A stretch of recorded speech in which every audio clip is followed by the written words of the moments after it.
ഒരു MLA ആണെങ്കിൽ എനിക്കൊന്നറിയാം, നമ്മൾ ഭരിച്ചോ ഭരിച്ചില്ല എന്നുള്ളതല്ല, ആ MLAക്ക് ചില പവേഴ്സ് ഉണ്ട്. ആ ഫണ്ട് കറക്റ്റായിട്ട് യൂസ് ചെയ്ത് കഴിഞ്ഞാൽ നമുക്ക് എന്തെല്ലാം ചെയ്തു കൊടുക്കാൻ അറിയാം. സാറിന് ഇപ്പം അങ്ങനെ ഒരു ഫണ്ട് കിട്ടി, സാർ ചെയ്യാൻ പോകുന്ന ഒരു 3 കാര്യങ്ങൾ എന്തായിരിക്കും? എൻ്റെ സ്ഥലത്തെന്ന് പറയുന്നത്, ഞാനിപ്പോൾ അവിടെ പോയി സ്റ്റഡി ചെയ്ത് കുറച്ച് കഴിഞ്ഞപ്പം ആരും അഡ്രസ്സ് ചെയ്യാത്ത കുറേ കാര്യങ്ങളുണ്ട്.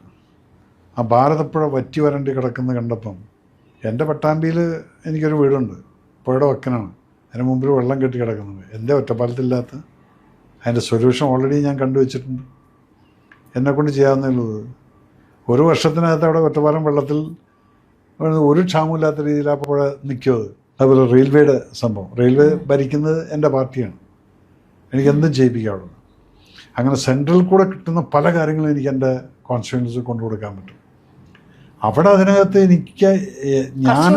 ആയിരിക്കും, കാരണം സെൻട്രൽ അവിടെ പവർഫുള്ളായിട്ട് ഇരിപ്പുണ്ട്. അവിടെ പറയാം, സാർ ഞാനിവിടുന്ന് ജയിച്ചു വന്നിരിക്കുകയാണ്, എൻ്റെ പിള്ളേർക്ക് കൊടുക്കേണ്ടത് കിട്ടിയേ പറ്റൂ എന്ന് പറയാനുള്ളത് ഇല്ലേ നമ്മൾക്ക്. അതിനാണ് ഞാൻ പറഞ്ഞത്, ഇപ്രാവശ്യം ഞാൻ നിൽക്കാമെന്ന് പറഞ്ഞു.